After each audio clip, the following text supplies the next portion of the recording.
but we already have plans. We are working with open data, we are working with APIs, we are thinking about the smart city. But I think these plans are, most of the time, very limited. This is a very good quote from Mike Tyson, the famous boxer. Everyone has a plan until they get punched in the face. And I think, as governments, we are getting to this situation where we could get punched in the face more and more. So there are basic plans and initiatives, but I really believe that we all need to do much, much more. So together with my colleague Yoko Dron, I wrote a book on digital transformation in 2014 to help organizations and governments in dealing with transformation. And one of the first chapters in our book is about the reasons to transform. This is a very interesting graph from Standard & Poor's, especially in a commercial context, where we see that over the last 50 years, the average lifespan of companies dropped down from 60 to 18 years because there's much more competition through digital. Secondly, to become efficient. This is an image from the UK government, which is for me one of the governments which is already accelerating on digital. They have calculated that by using technology and digital transformation, they have saved up to 2 billion euros, excuse me, by cutting away paper, by making things much more efficient. The UK government is really an example for me. This is one of their platforms. In the gov.uk, you have a single sign-on system. So every citizen can use all the platforms of the gov.uk with one login. If I look at the Belgian situation, me as a citizen, that's not the case. So it's becoming much more efficient. And thirdly, to attract talent. Everybody is talking about the war for talent. Everybody is trying to get the millennials and Generation C and whatsoever. But I think that there is a war for digital talent coming along. And as a government, if you want to transform yourself digitally, I really believe that you need to show how you are progressing to attract youngsters and digital talents in your organization, because we will absolutely need them. So the war for digital talent. It's also the war for talent in startups. This is Startup Delta in the Netherlands. They try to attract startups and they try to facilitate startups as the government. In Paris, they are trying to do the same thing. And I really believe that every government organization should try to create a climate for startups in the digital world to be facilitated, not blocked. If I look at Belgium, that's how most startups look at the government today. They are a blocking factor. They are not facilitating the process. So, okay, what needs to be transformed? And I'm getting this question quite a lot. People ask me, what is your digital transformation definition? And for me, there are 7 layers of digital transformation. The first one is the citizen experience or the user experience. You need to transform the culture, the business model, even of a government, the organization in itself, the internal processes, the leadership, and the infrastructure. And I'm going to run through each of these 7 bullets, not extensively because time is too short, but I'm going to give you some examples. Now, if you look at these 7 layers, I think as a government what you need to do is indicate where you're hurt most right now. And you have to tackle that one first. So if you have the wrong infrastructure, you should try to tackle the infrastructure first. If you have the wrong culture, that should be the main focus. Now, the logical order is to start with the citizen in mind and to end with the technology. In digital transformation, technology is not the first step.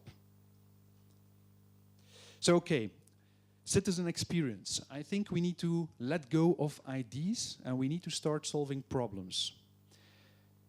Most companies and governments look at digital transformation like this. They think about technology and they ask themselves, what could we do as a government with beacons? Or what can we do with virtual reality? Or what can we do with a mobile application? Or shouldn't we use drones? I think each and every one of these questions is the wrong question. I truly believe that if you look at technology from that perspective, then you end up with products like these. I don't know if you still remember the Segway. Great technology, but most people were not waiting for the Segway. Same thing happened with Google Glass, which was overhyped in the industry as the next revolution. Nobody was waiting for it. And then you have Bitcoin. Bitcoin has a lot of potential, but it seems that most citizens or people are not waiting for Bitcoin as an alternative to pay. So in itself, these are all great technologies, but people don't feel the need to use them.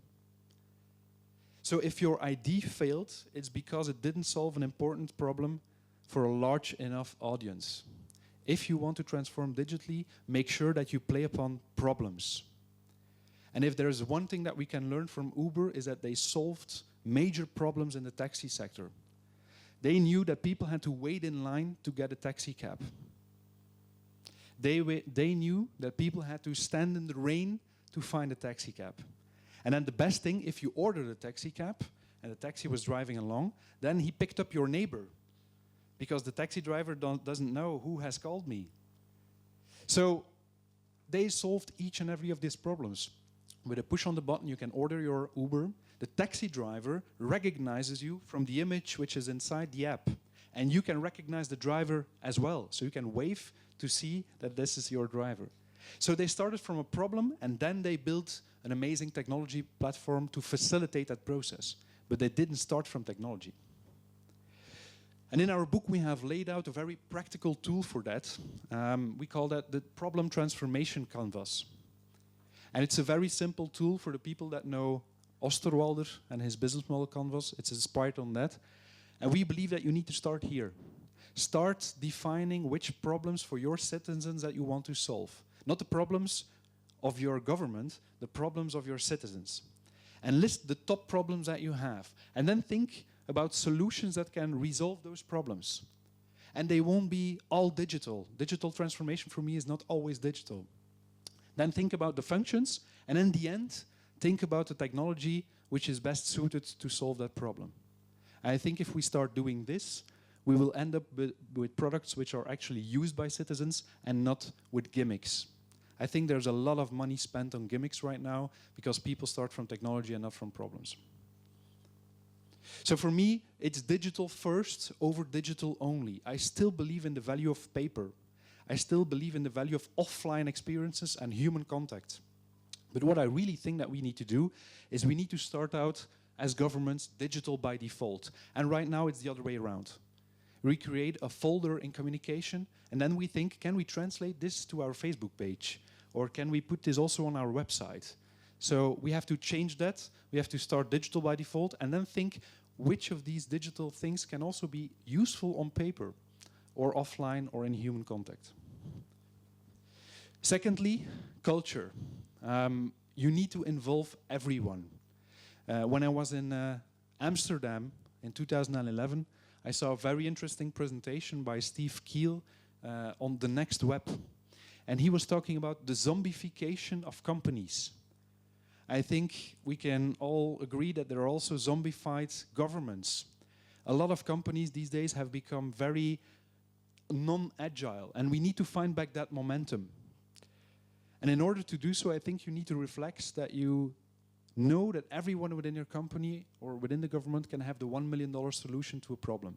So as a government, you need a culture that stimulates and rewards employees to think like entrepreneurs. Disproportionate autonomy is what people need to succeed. And I have a great example from a commercial company called Adobe. You probably all know Adobe Photoshop. What they saw is that to bring in innovation and to stimulate co-workers to come up with ideas, it costed them enormous amounts of money. Because if you have an idea, you go to your boss, you discuss it together, and if it's a good idea, you have to go to another boss and another. And there's enormous amounts of money being spent on these meetings before it's even realized. So what they said is we are going to reverse that process, and they created this little red box called the Kickbox. And every employee within Adobe can go and collect that box. And in that box, there is a credit card. And with that credit card, you can actually start executing your idea before you get a meeting with your boss. So in a meeting, people at Adobe don't come with a PowerPoint slide with 2 words on it, and this is my idea. No, they have to come with results. What was the feedback of the users? How many users that you got for the idea? And so on. So by doing this, they reverted the process, and I think this could work in governments the same way. Thirdly, you need to disrupt your business model before somebody else does. And as a government, you don't have a business model.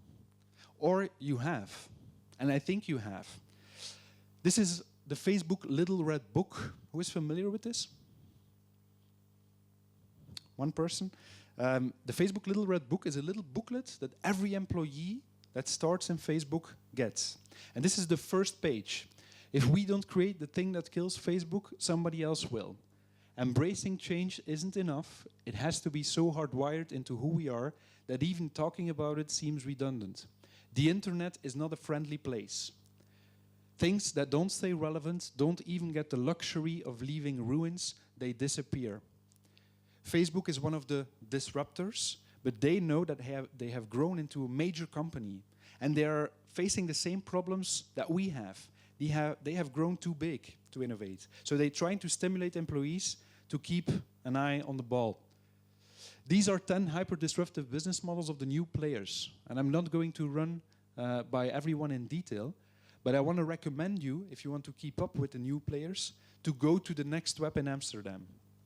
This is one of the biggest tech conferences in Europe and even in the world, where every year thousands of people gather. And I believe that the future of governments is also discussed over there. Who has been to the Next Web before? No one? The next edition is coming up in April, so if you still have the time, there are still tickets to book. If you can't make it, you can also follow the live stream. And I would highly recommend you to do so. A government conference is highly interesting, communication conferences are highly interesting, but to see where everything is going, you need to go to technology conferences. And this is one in Paris. It's called Le Web. It's a variant of the Next Web, based in France. Is there anyone familiar with the guy in the picture? Who is familiar? No one? This is Travis Kalanick. He is the CEO of Uber. And this was a picture taken in 2011. And me and my colleague were in the room when this picture was taken. And nobody heard about Uber before. And we thought, what is this? An app to order a taxi cab? And everybody was looking strange to that guy. But that was the moment when he launched in Europe. And I'm pretty sure that none of the taxi companies who are now in trouble and protesting against Uber were there to notice what was happening. So I highly recommend you, as a government or as a communication officer in governments, to go to these types of conferences to see what is happening.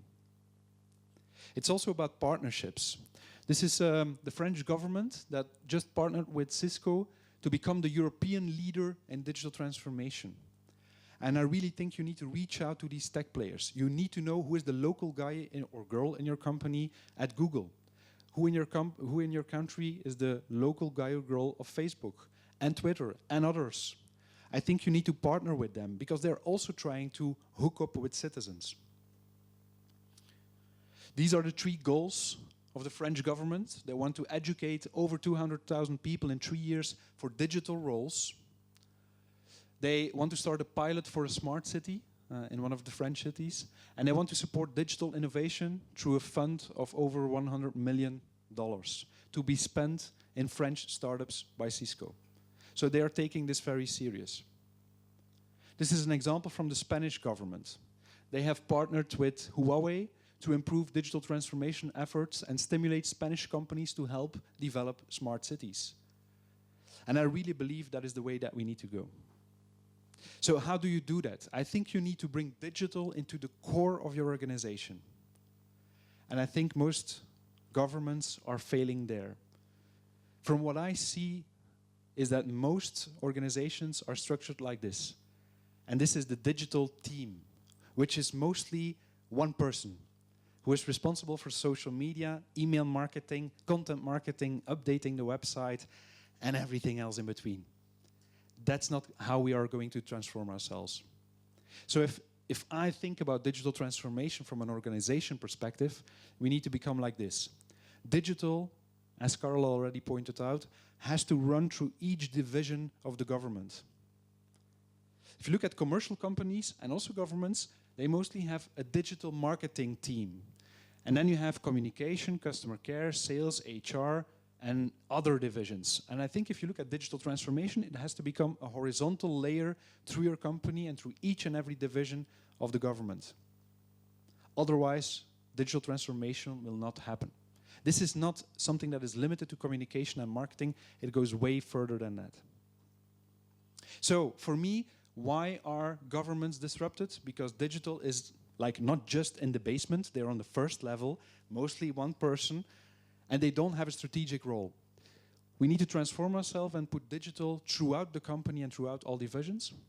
And if you really want to accelerate, I think you need to bring digital even outside of what we call the factory. Big organizations do have their legacies and internal processes, so it's very hard to innovate fast. And you see that a lot of companies are building these garages. So this is an example of Google. If you think about Google, they have Google Ventures, they have Google X, they have Google Capital, and now they even have Google Alphabet, which you probably heard of. So they are trying to repurpose their innovation to these garages to make sure that they can innovate as fast as they could before, because now they are companies of thousands of people. So they need to keep the speed, and therefore they are breaking it down in separate entities. You see that a lot of companies are also participating in garages. And these are commercial examples, but I really, if you look at these, how this works, I think you can apply that to governments as well. This is Disney, and Disney has a digital transformation internally, but they also created a fund of $1 million, and they have supported 10 startups, which each got 100,000 euros, to disrupt the model of Disney. Because they knew if these are people internally in the company, it won't happen. We need outside people who can disrupt what we are doing while we are running the business. BMW is doing the same thing. They have created a website called the Bmw Startup Garage, where young startups who have ideas for the automotive sector can connect to BMW, and they say, we are your partner to get you into millions of cars. We have the expertise in the automotive, you have the expertise in digital. So subscribe yourself, and if you're successful, and that's a smart move, they can acquire either the product or the talents in the company of BMW. I think governments need to do the same thing. Not from a commercial standpoint, but you need to attract youngsters to disrupt the government. You need to do it yourself by bringing it in every division, and then you need the outside world. And then if you look again at commercial companies, they're even going one step further, and they also buy garages. I'm not sure if everyone is familiar with Ahold. It's the Dutch Albert Heijn. It's a very big retailer in the Netherlands. And they just bought a company called bol.com, an e-commerce website, for 350 million euros. Because they said, we are a big tanker on course, and we are buying a little speedboat because we cannot shift the course of our tanker as fast as we hoped to do, and therefore they bought bol.com. So the concept of garages, also in a government context, is for me highly important. Number 5, processes. We need to ship it. And I think if you look at strategies these days that are created, most organizations are planning for 2020. That has become the magical horizon for every strategy document these days. And I think we could be in trouble by 2017. So what we need to do is we need to create that horizon vision. We need to know who we are today, and we need to know who do we want to become in 2020. But in between that, I think we need to build tomorrow's strategy. Technology is evolving so fast that you can never say we make this choice and we will use this for 5 years. You need what I call 90-day sprints. Every idea that you have within the government should have some form of execution after 90 days. And if I look at most companies and organizations, now it's 2 years. From an idea to something actually live is mostly taking 2 years. Who here in the audience has a 2020 vision on how digital is transforming the service and how you need to act upon that? No? So I really think that that is something that you need to do in the first place. Think about that horizon vision in 2020. And what you need to ask yourself is, what is our future? What is our future role? What will be the future citizen in 2020? And what will be our challenges? And you need to create this one slide. If you would rebuild the service from scratch, what would it look like? And it can be only one slide. And if you have that, you have your horizon vision. And then you have to think again like Facebook. This is the second page in their Facebook Little Red Book, saying the quick shall inherit the earth. Fast is better than slow. Those who ship quickly can improve quickly. And I really think this is a major problem in governments. If you develop digital platforms, it's taking over 2 years to bring it actually to the market. And that won't facilitate digital transformation. If you look at startups, they talk about MVPs. I don't know if you're familiar with that term. They call it the minimum viable product. It's a product that's good enough to launch. Most companies and governments look like this: maximum validated products. So first it has to go to IT, and most of the times they already kill the idea. Then it has to go to another division and another one. So before it's on the market, it's already outdated. I think this is a great quote from the CEO and co-founder of LinkedIn, Reid Hoffman, saying, if you are not embarrassed by the first version of your product, you have launched too late. Unfortunately, if we look at most projects these days that are launched after 2 years, we are still embarrassed by how they look like.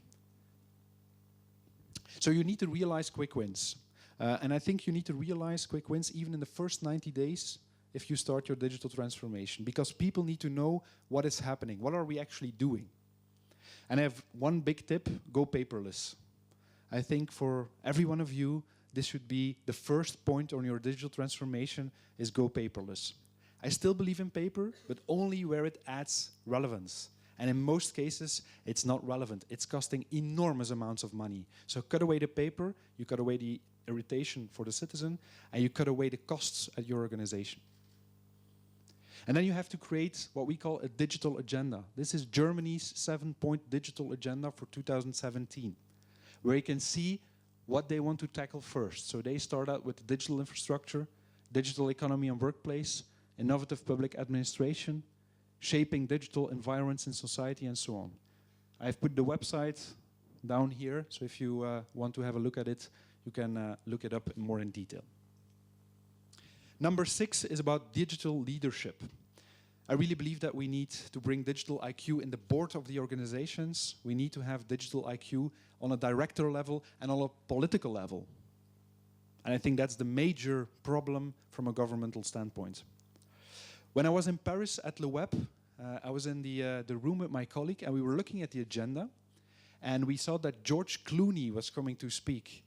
Unfortunately, it turned out to be George Clooney, which is the CEO of Forrester Research, but still it was a great presentation. And he said, if you can't understand the new world of digital, you have to fire yourself. Build an executive team that is digital first. Make sure there is a techie on the board of directors. If the board has a low digital IQ, the company will have a low digital IQ. If you look again at Disney, then you see that, for example, Jack Dorsey, the CEO of Twitter, is on the board of directors. Sheryl Sandberg, the COO of Facebook, is also on the board of directors of Disney. And former Steve Jobs was also on the board of directors. So they try to bring in digital experts. Now, if you look at governments, I think this is a great example from London. They have built the Smart London Board to create the smart city in London.